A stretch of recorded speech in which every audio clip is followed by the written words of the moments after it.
तो चलिए अब देखते हैं पोस्ट ऑफिस का जो अकाउंट ओपनिंग करने का फॉर्म है, जो अकाउंट खोलने का फॉर्म है, वो कैसे भरें।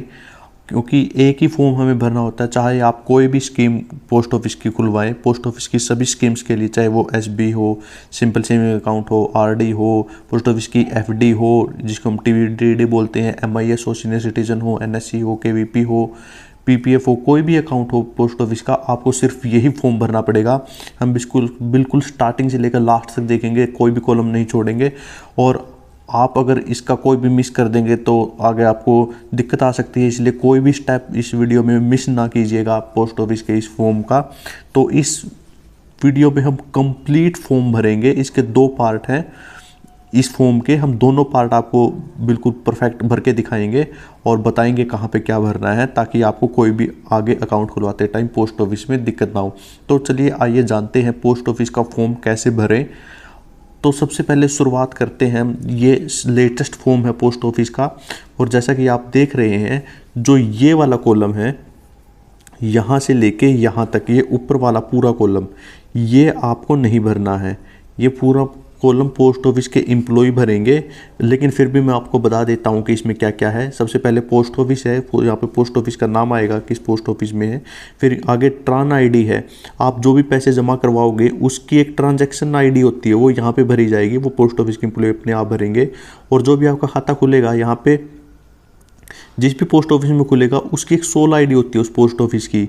किसी भी पोस्ट ऑफिस में आप खुलवाएं, उस पोस्ट ऑफिस की यूनिक आईडी होती है, जिसको बैंकों में आईएफएससी कोड बोलते हैं, यहाँ पे सोल आईडी बोलते हैं पोस्ट ऑफिस में। तो यहाँ पे सोल आईडी उसकी भरी जाएगी और यहाँ पे लिखा जाएगा जो भी आपने स्कीम खुलवाई है उसकी मैच्योरिटी डेट क्या है, कि वो कब खाता पूरा होगा, यहाँ पे वो लिखेंगे। यहाँ पे आपका जैसे वो खाता खोलेंगे, यहाँ पे आपका अकाउंट नंबर आएगा, यहाँ पे आएगा किफ बोलते हैं, कस्टमर आइडेंटिफिकेशन नंबर। तो यहाँ पे किफ नंबर आएगी और वो भी एम्प्लॉय ही लिखेंगे, क्योंकि जैसे अकाउंट खोलेंगे तब वो किफ आएगी। तो यहाँ पे 2-3 किफ दे रखी हैं, तो यहाँ पे वो एम्प्लॉय भरेंगे। आपको इस पूरे कॉलम से जो स्टार्टिंग में है, इससे आपका कुछ लेना देना नहीं है। तो अब बढ़ते हैं आगे की तरफ। तो सबसे पहले में क्या करना है, तो यहाँ पे देखो आपको दिखाई दे रहा होगा टू द पोस्ट मास्टर। यहाँ पे जो खाली जगह है, यहाँ पे आपको भरना है कि आप किस पोस्ट ऑफिस में खाता खुलवा रहे हैं। आपका जो भी पोस्ट ऑफिस है उसका नाम लिखेंगे, उसकी ब्रैकेट में डिस्ट्रिक्ट का नाम लिख देंगे, या उसके जो मेन पोस्ट ऑफिस है उसका नाम लिख देंगे। तो मान लीजिए आप गांव में खाता खुलवा रहे हैं, तो आपके गांव का नाम लिखेंगे और उसका जो ब्रैकेट में जो बड़ा पोस्ट ऑफिस है उसका नाम यहाँ पे लिख देंगे। यहाँ पे आपको बिल्कुल क्लियर दिखाई दे रहा होगा, 3 बॉक्स हैं, यहाँ पे आपको फ़ोटो चिपकानी है। और आप सोच रहे होंगे कि यहाँ पे 3 फ़ोटो चिपकानी है, ऐसा नहीं है। आपको यहाँ पे एक फ़ोटो से भी काम चल सकता है। कि ये 3 इसलिए दे रखी है क्योंकि बहुत बार पोस्ट ऑफिस में जॉइंट खाते खोले जाते हैं। तो जॉइंट खाते में जब मान लो 3 बंदे इकट्ठे एक ही खाता खुलवा रहे हैं, तो उनकी 3 फ़ोटो यहाँ पे लगती हैं। तो इसलिए यहाँ पे 3 कॉलम दे रखे हैं। तो आपको यहाँ पे अपनी एक फ़ोटो चिपकानी है। उसके बाद जैसे ही आप आगे आएंगे, आपको यहाँ पे दिख रहा है मैडम सर, तो आपको यहाँ पे कुछ नहीं करना है। यहाँ पे आगे आया IV, यहाँ पे आपको नाम डालना है। यहाँ पे आपको अपना नाम डालना है। अगर आप अपने बेटे का या गुड़िया का जो माइनर है उसका खाता खुलवा रहे हैं, तब भी आपको यहाँ पे अपना नाम डालना है। यहाँ पे एप्लीकेंट का नाम आएगा, या फिर गार्जियन का माइनर के केस में यहाँ पे उसका नाम डालना है। फिर आगे जैसे हम आगे आएंगे, आपके यहाँ पे कॉलम दे रखा है, यहाँ पे आपको डालना है किस चीज़ का खाता खुलवाना चाहते हैं। यहाँ पे पोस्ट ऑफिस की सारी स्कीम्स आपको बता रखी है, उसमें टिक कर देंगे और यहाँ पे भर देंगे। जैसे पोस्ट ऑफिस की सिंपल सेविंग अकाउंट है, पोस्ट ऑफिस का RD है 1, 2, 3, 5 ईयर, जो ये पोस्ट ऑफिस की FT जिसको TD बोलते हैं वो है, MIS है, सीनियर सिटीजन है, PPF है, सुकन्या समृद्धि योजना है, KVP है, NSC है। तो सारी स्कीम्स हैं। तो आप यहाँ पे टिक कर देंगे जो भी आपने खाता खुलवाना है, और उसके साथ साथ यहाँ पे भरेंगे कि कौन सी स्कीम आपको खुलवानी है।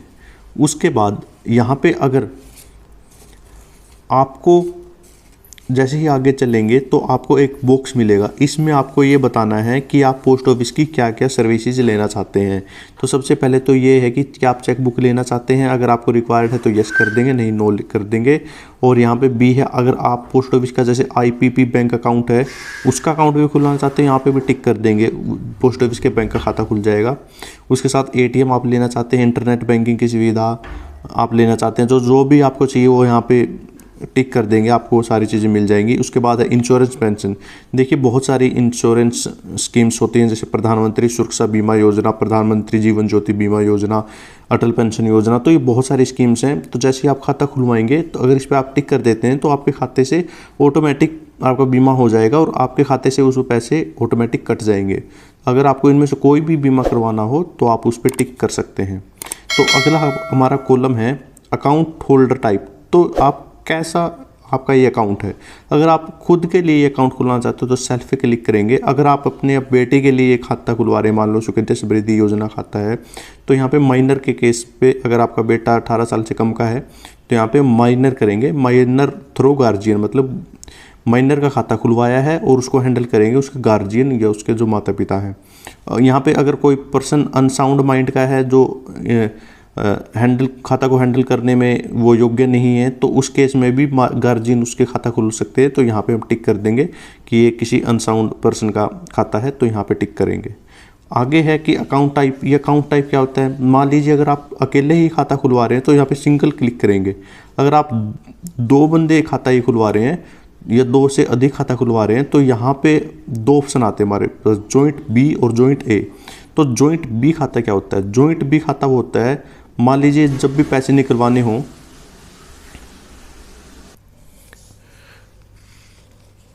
तो अगर आपने खाता खुलवाया है और एक से ज़्यादा आप उस खाते को खुलवाना चाहते हैं, मान लो 2 आदमी मिलके खुलवाना चाहते हैं, तो जॉइंट बी और जॉइंट ए का क्या मतलब है। तो जॉइंट बी का मतलब है अगर आपको किसी को भी पैसे चाहिए तो सिर्फ एक आदमी की ज़रूरत होगी, दोनों को नहीं आना पड़ेगा, सिर्फ एक ही आदमी आएगा और पैसे ले जाएगा, कोई भी आ सकता है। तो जॉइंट बी पे क्लिक करें। अगर आपको लगता है कि नहीं जब हम सारे इकट्ठे हों तभी पैसे निकलवा सकते हैं, यानी जब भी पैसे निकलवाने हो या खाता क्लोज होगा उस टाइम पे सभी की मौजूदगी ज़रूरी है, तब जॉइंट ए आप खाता खुलवा सकते हैं। यानी जॉइंट बी में कोई भी पैसे लेके जा सकता है और जॉइंट ए में सभी को आना पड़ेगा पैसे लेने के लिए। तो यहाँ पे आप अपने हिसाब से टिक कर सकते हैं। तो अब ये जो 1 नंबर ये पूरा पैरा है, ये पैरा है अगर आपने माइनर के थ्रू खाता खुलवाया है, यानी सुकन्या समृद्धि योजना का खाता खुलवाया है, कोई भी खाता खुलवाया जो माइनर है 18 साल से कम का बच्चा है उसका खाता खुलवाया है, या किसी अनसाउंड पर्सन का आपने खाता खुलवाया उसके लिए ये भरना है, वैसे आपको नहीं भरना। तो इसमें क्या डिटेल है, इसमें डिटेल है उस माइनर की या अनसाउंड व्यक्ति की यहाँ पे डिटेल भरनी है। यहाँ पे नाम भरना है उस अनसाउंड माइंड के लड़के का या लड़की जो भी है, तो यहाँ पे उसका आपको नाम भरना है, या माइनर है उसका नाम भरना है। यहाँ पे उसकी डेट ऑफ बर्थ भरनी है, उसका जेंडर बताना है क्या है, और उसका मैरिटल स्टेटस यहाँ पे आपको बताना है। साथ में यहाँ पे आपको बताना है कि आपका क्या रिलेशन है उसके साथ, तो यहाँ पे उसको आपको बताना है। उसके साथ साथ अगर वो माइनर है तो इस यहाँ पे आपको उसका प्रूफ दिखाना पड़ेगा कि उसकी एज का प्रूफ दिखाना पड़ेगा। और यहाँ पे दे रखा है कि बर्थ सर्टिफिकेट आप उस केस में दे सकते हैं, या कोई आपके पास और प्रूफ है तो वो आप यहाँ पे दे सकते हैं। आगे दूसरा कॉलम हम देखते हैं। यहाँ पे आपको भरना है जितने रुपए से आप खाता खुलवाना चाहते हैं वो यहाँ पे आप भरोगे कि इतने रुपए से हम खाता खुलवाना चाहते हैं, तो यहाँ आप अंकों में भरोगे। और जो नेक्स्ट कॉलम है ये कॉलम है आप वर्ड्स में वो अमाउंट डालोगे। मान लो आपने 500 रुपये का खाता खुलवाया तो यहाँ पे आप 500 भरोगे, और यहाँ पे आपको 500 शब्दों में भरना पड़ेगा। आप हिंदी में लिखना चाहते हैं हिंदी में लिख सकते हैं। उसके अलावा अगर आप खाता चेक के द्वारा खुलवाना चाहते हैं, डीडी के द्वारा, डिमांड ड्राफ्ट के द्वारा खुलवाना चाहते हैं पोस्ट ऑफिस का खाता, तो आप इस फॉर्म में पोस्ट ऑफिस के खाता खुलवाने वाले फॉर्म में यहाँ पे चेक नंबर डाल सकते हैं, डीडी नंबर डाल सकते हैं, वो आपकी मर्जी है। नेक्स्ट हमारा जो पैरा, ये बहुत बड़ा आपको जो पैरा दिखाई दे रहा है, ये पूरा पैरा आपको डिटेल भरनी, अपना नाम भरना है, या आपने किसी माइनर का खाता खुलवाया तब भी उस केस में गार्जियन या माता पिता का यहाँ पे नाम भरना है, आपका डेट ऑफ बर्थ भरनी है और आपका एड्रेस भरना है। जैसे यहाँ पे शुरू में आप नाम भरोगे, उसके बाद आपके हस्बैंड या वाइफ का नाम भरोगे, उसके बाद आपका फीमेल मेल जो भी आपकी कैटेगरी है वो यहाँ पे जेंडर भरोगे, उसके बाद आपकी डेट ऑफ बर्थ यहाँ पे भरोगे, Aadhaar card number, PAN card number यहाँ पे भरना है। किफ आईडी, ये किफ आईडी वैसे जो नया खाता खुलवाते हैं उनकी होती नहीं है, खाता खुलने के बाद मिलती है, लेकिन कईयों का क्या है पोस्ट ऑफिस में पहले से खाता होता है, अगर उसका पहले से खाता है और उसको किफ आईडी पता है तो वो यहाँ पे भर सकता है। वैसे इसकी ज़रूरत नहीं है तो आप इसको खाली भी छोड़ सकते हैं। अगर आपको पता है तो आप उसको पहले भर सकते हैं, अगर आपकी कोई किफ आईडी है, कस्टमर आइडेंटिफिकेशन नंबर है, इसकी ज़रूरत नहीं है। उसके अलावा यहाँ पे आपको प्रेजेंट एड्रेस भरना है कि जहाँ आप प्रेजेंट में रह रहे हो, कहीं किराए पे रह रहे हो या आप किसी दूसरे मकान में रह रहे हो, वो यहाँ पे एड्रेस भरना है। और परमानेंट एड्रेस जो आपका परमानेंट एड्रेस है डॉक्यूमेंट्स में वो आपको यहाँ भरना है। अगर आपके दोनों सेम हैं तो आप प्रेजेंट एड्रेस भर के यहाँ पे डू कर सकते हैं, तो आपके दोनों सेम हो जाएंगे।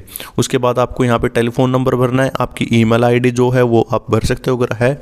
उसके बाद आपको आईडी प्रूफ लगाने हैं। आईडी प्रूफ में आप पैन कार्ड दे सकते हो, यहाँ पे पैन कार्ड का नंबर लिख दोगे, और एड्रेस प्रूफ में आप आधार कार्ड दे सकते हो, यहाँ पे आप आधार कार्ड नंबर दे सकते हो। और अगला कॉलम हमारा है सिर्फ अगर आप सीनियर सिटीजन खाता खुलवाते हो उसके लिए। अगर सीनियर सिटीजन आपने खाता खुलवाया है तो आपको एज का प्रूफ देना पड़ेगा, क्योंकि आपको पता है कि 60 साल से ऊपर का सीनियर सिटीजन खाता खुलता है, उसकी एज का आपको प्रूफ देना पड़ेगा कि क्या डॉक्यूमेंट आप लगा रहे हो एज की प्रूफ के लिए, आपको वो यहाँ पे भरना है।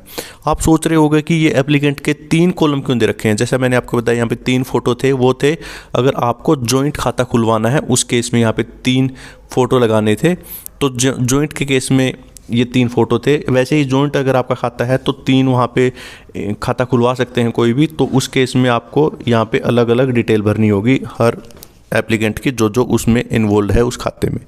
उसके बाद अगर हम आगे चलें, यहाँ पे आपको नीचे दे रखा है कि आप आईडी प्रूफ के लिए क्या क्या लगा सकते हैं। पासपोर्ट है, ड्राइविंग लाइसेंस है, वोटर आईडी कार्ड है, आप नरेगा में कहीं काम करते हो उसका जॉब कार्ड है, तो ये आप आईडी के रूप में भी दे सकते हैं। आपको बहुत सारे यहाँ पे डॉक्यूमेंट्स लिख रखे हैं। उसके बाद जब आप नीचे देखोगे यहाँ पे कुछ ऐसे डॉट डॉट बना रखे हैं, ये आपको सिग्नेचर यहाँ पे करने हैं। यहाँ पे आपको 3 सिग्नेचर करने हैं हर एक जो एप्लीकेंट है। यहाँ पे आपने अगर सिंगल खाता खुलवाया तो आपको सिर्फ ये 3 करने हैं, अगर आपने जॉइंट खाता खुलवाया तो बाकियों को यहाँ 3-3 साइन करने होंगे। यहाँ पे नीचे उसका नाम आ जाएगा जो यहाँ पे साइन करेगा। तो इस साइड पे आपको सिर्फ ये भरना था। अब चलते हैं फॉर्म की हम दूसरी साइड पे। दूसरी साइड पे क्या है, तो दूसरी साइड पे डिक्लेरेशन है। इसमें कुछ डिक्लेरेशन है, मैं जल्दी से आपको बता देता हूँ। ज़्यादा इसमें आपको वैसे भरा हुआ दिख रहा होगा कि पता नहीं क्या है, बिल्कुल आसान है, कोई भी ज़्यादा वो नहीं है, आपको सारा समझ में आ जाएगा। आप ध्यान से देखते रहिए वीडियो को। अगर आपने थोड़ा सा मिस कर दोगे तो आपको दिक्कत आ सकती है, इसलिए कुछ मिस ना करें। तो यहाँ पे सबसे पहले क्या है, सबसे पहले कुछ नहीं है, आपको यहाँ पे डिक्लेरेशन दे रखी है कि आप पोस्ट ऑफिस के इस रूल के अंडर ये खाता खुलवा रहे हैं। ये कुछ डिक्लेरेशन है इसके अंडर। हम आते हैं मेन पॉइंट पे। यहाँ पे जो 4th नंबर पॉइंट है वो है अगर आप कोई खाता एजेंट के थ्रू खुलवा रहे हो तो यहाँ पे एजेंट अपना नाम डालेगा, उसका जो नंबर होता है वहाँ वो डालेगा, तो ये एजेंट का काम है, ये वहाँ पर अपने आप डाल देगा। उसके बाद अगर आपको खाता खुलवाना है, मान लो MIS का, आपने MIS का खाता खुलवा दिया और आपको पता है कि MIS खाते में हर महीने आपका ब्याज आता है, तो जो ब्याज अगर आप अपने सेविंग अकाउंट में डायरेक्ट चाहते हो, आप कैश नहीं लेना चाहते, सीधा सेविंग अकाउंट में लेना चाहते हो, तो आपको यहाँ पे वो डिटेल भरनी होगी आपकी सेविंग अकाउंट में। जैसे आपको मेंशन कर रखा है MIS to SB या SB to RD। कई ऐसा करते हैं कि हमारे जो सिंपल सेविंग अकाउंट है उससे RD खुलवाना चाहते हैं डायरेक्ट, वो नहीं आना चाहते बार बार कि उनकी किस्त देने के लिए, वो डायरेक्ट ये चाहते हैं कि उनकी SB account simple saving account से RD खुलती रहे, तो ये यहाँ पे अपना मेंशन कर सकते हैं इस कॉलम में। उसके अलावा यहाँ पे TD का दे रखा है। अगर आप FD की करवाना चाहते हैं और आप बोलते हैं कि मेरी TD मान लो 5 साल की मैंने करवाई, मैं आगे भी उसको एक्सटेंड करवाना चाहता हूँ या उसको रिन्यू करवाना चाहते हो मैच्योरिटी के बाद आगे भी, तो यहाँ पे आप उसको टिक कर सकते हैं। अगला कॉलम है यहाँ पे हमारा SSA का। इसमें क्या लिख रखा है, इसमें ये लिख रखा है जैसा कि आपको पता है कि SSA के खाता सिर्फ 2 लड़कियों तक खुल सकता है। अगर कोई जुड़वा हो तो उस केस में 3 तक जा सकते हैं या आगे और भी जा सकते हैं जुड़वा के केस में। तो उसके अलावा ये जर्नल केस में क्या होता है कि हम सिर्फ 2 ही लड़कियों का सुकन्या समृद्धि योजना अकाउंट खुलवा सकते हैं। यहाँ पे डिक्लेरेशन ये दे रखी है कि मेरा कोई 2 से ज़्यादा अकाउंट नहीं है और मैं ये खाता खुलवा रहा हूँ, तो यहाँ पे सिर्फ आपसे डिक्लेरेशन मांग रहा है। वैसे ही PPF का खाता हम 1 खुलवा सकते हैं, तो यहाँ पे भी यही लिखा हुआ है कि आपका 1 से ज़्यादा PPF का खाता नहीं है, मैं यह डिक्लेयर करता हूँ। उसके अलावा आगे भी जो हमारा है उसमें भी सेम सिचुएशन यही कह रखी है कि मैं जो यहाँ पे अकाउंट खुलवा रहा हूँ, ये जो लाइन है इनमें सिर्फ ये कह रखा है कि मैं ये जो अकाउंट खुलवा रहा हूँ इसमें जो पोस्ट ऑफिस के रूल रेगुलेशन उसके अकॉर्डिंग ही मैं ये अकाउंट खुलवा रहा हूँ। उसके अलावा अगला हमारा MIS या सीनियर सिटीजन स्कीम के बारे में। अगर आप MIS और सीनियर सिटीजन स्कीम खुलवा रहे हैं तो इसमें आपको पता है कि MIS में भी लिमिट है, आप 9 लाख तक जॉइंट अकाउंट में जमा कर सकते हैं, 4.5 लाख आप कोई सिंगल बंदा जमा कर सकता है, और सीनियर सिटीजन में 15 लाख तक की लिमिट है। तो इसमें ये कह रहा है कि मेरी ये लिमिट कोई क्रॉस नहीं है और अगर आपका कोई पहले से खाता है MIS या सीनियर सिटीजन का, तो उसकी डिटेल आपको यहाँ पे भरनी है कि मेरा सीनियर सिटीजन का पहले ये खाता, उसमें इतने रुपए जमा है, ये उसका अकाउंट नंबर है, तो आपको उसकी डिटेल भरनी है। अगर आपका कोई पहले से एग्जिस्टिंग अगर नहीं है तो आपको यहाँ पे कुछ नहीं भरना। तो यहाँ पे सिर्फ यही कोशिश है ये देने की कि आपकी जो जमा करने की लिमिट है वो क्रॉस ना हो। 15 लाख सीनियर सिटीजन में और 9 लाख जॉइंट केस में मंथली इनकम स्कीम में और 4.5 लाख मंथली इनकम स्कीम में सिंगल केस में। तो यहाँ पे सिर्फ आपको वो भरना है और कुछ नहीं भरना। उसके बाद यहाँ पे आपको अपने साइन करने हैं। अगर आप अंगूठा लगाते हैं तो आपको यहाँ पे अंगूठा लगाना है। उसके बाद हमारा इंपॉर्टेंट जो कॉलम आता है वो है नॉमिनेशन का, कि यानी आपके डेथ मान लो भगवान ना करे हो जाती है तो उस केस में वो पैसे किसको मिले वो आपको यहाँ पे भरना है। तो यहाँ पे जो कॉलम है आपको यहाँ पे दिख रहा होगा कि IV, यहाँ पे अपना नाम भरना है कि मैं यह घोषित करता हूँ कि ये इंग्लिश में लिख रखा है, इसका मतलब ये है कि मेरी डेथ के बाद जो यहाँ पे आपका जो अकाउंट है कि मेरा MIS का अकाउंट है, मेरा TD का अकाउंट है या मेरा NSC का अकाउंट है, इस अकाउंट के पैसे जो यहाँ पे नाम डालोगे उसको मिले। तो यहाँ पे कई सारे 4 कॉलम तक दे रखे हैं आपको। अगर आप किस किस को नॉमिनी बनाना चाहते हो वो यहाँ पे डिटेल दे सकते हैं। मान लो यहाँ पे नॉमिनी का नाम आएगा, जो भी नॉमिनी है, यहाँ पे उसका एड्रेस आएगा, उसका जो एड्रेस है, यहाँ पे आधार कार्ड आएगा, उसकी डेट ऑफ बर्थ आएगी, और यहाँ पे शेयर ऑफ इंटाइटलमेंट, मतलब कि आपने जितने का खाता खुलवा रखा है, आपके खाते में जितने पैसे हैं उसका कितने % उस नॉमिनी को मिले आपको वहाँ पर डालना। अगर आपको चाहते हैं कि उसको पूरा पैसा मिले तो यहाँ पर आप 100% डालोगे। अगर आप चाहते हो कि उसको सिर्फ 50% मिले उसमें से यहाँ पे 50% डालोगे। तो यहाँ पे शेयर डालना है कि आपके पूरे पैसे का कितना पैसा उसको मिले। आगे और नॉमिनी ऐड करना चाहते हो तो सेम एज इट इज़ आप उसमें ऐड कर सकते हैं, और यहाँ पे आप उसका शेयर डिफाइन कर सकते हैं कि कितना पैसा उसको मिले। तो अगला कॉलम जब हम देखते हैं, ऐसे आपको यहाँ पे सारे नॉमिनी डालने हैं। अगला कॉलम जब हम देखते हैं ये है कि मान लो आपने कोई नॉमिनी ऐसा चुन लिया, मान लो आपने अपना कोई बेटा या बेटी चुन ली जिसकी एज 18 से कम है, तो उसकी अगर आपने यहाँ डिटेल डाल दी तो उसमें क्या होता है कि जो 18 से कम होता, माइनर केस होता है, उसको पैसे नहीं मिलते। उस केस में उसका जो गार्जियन होता है उसी को पैसे मिलते हैं। तो मान लो डेथ हो जाती है आपकी, भगवान ना करे आपकी डेथ हो, लेकिन अगर आपकी डेथ हो जाती है तो अगर इसमें कोई माइनर है जिसकी 18 साल से कम उम्र है, तो यहाँ पे ये कॉलम उसके लिए है कि उस केस में वो पैसा किसके मिले। माइनर को मिल नहीं सकता तो उस केस में किसे मिले। तो यहाँ पे आपको स्पेसिफाई करना पड़ेगा कि सीरियल नंबर, देखो ये 4 सीरियल नंबर है, इसमें कौन से सीरियल नंबर पे वो माइनर है। मान लो 2 नंबर पे माइनर है तो यहाँ पे 2 मेंशन करेंगे वो कि वो माइनर है, और मैं चाहता हूँ कि आई अपॉइंट द, कि मैं इस आदमी को अपॉइंट करना चाहता हूँ। तो अगर कोई मिस हैपनिंग हो जाती है और यहाँ पे आपने नॉमिनेशन में कोई माइनर डाल रखा है, तो उस केस में यहाँ पे मेंशन करेंगे कि इतने सीरियल नंबर पे माइनर है, और उस केस में उस माइनर का जो पैसा है यहाँ पे जिसका भी नाम लिखोगे उसको मिलेगा।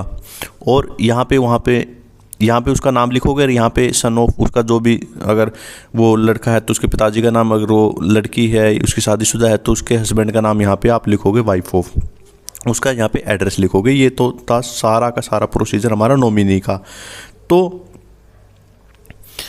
यहाँ पे अगर हम यहाँ पे हमारा,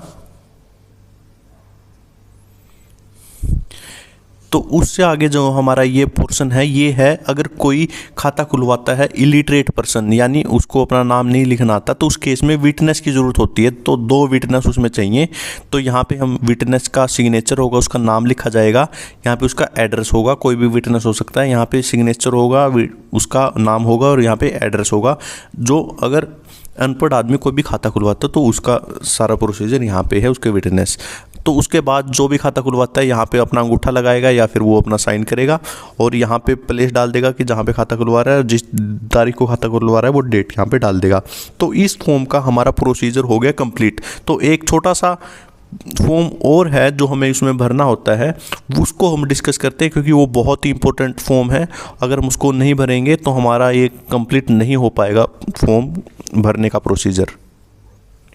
और जो आप ये नीचे का पोर्शन देख रहे हैं ये सारा आपको नहीं भरना, ये सारा पोस्ट ऑफिस के कर्मचारी भरेंगे। जैसा आपको यहाँ पे दिख रहा होगा for use of post office को यहाँ पे भरना है, आपको इससे कुछ नहीं लेना देना, वो अपने आप भरेंगे, उनकी डेट स्टैंप वगैरह यहाँ पे लगेंगी, आपको ये सिर्फ यहाँ तक साइन करना। अब हम डिस्कस करते हैं दूसरा फॉर्म।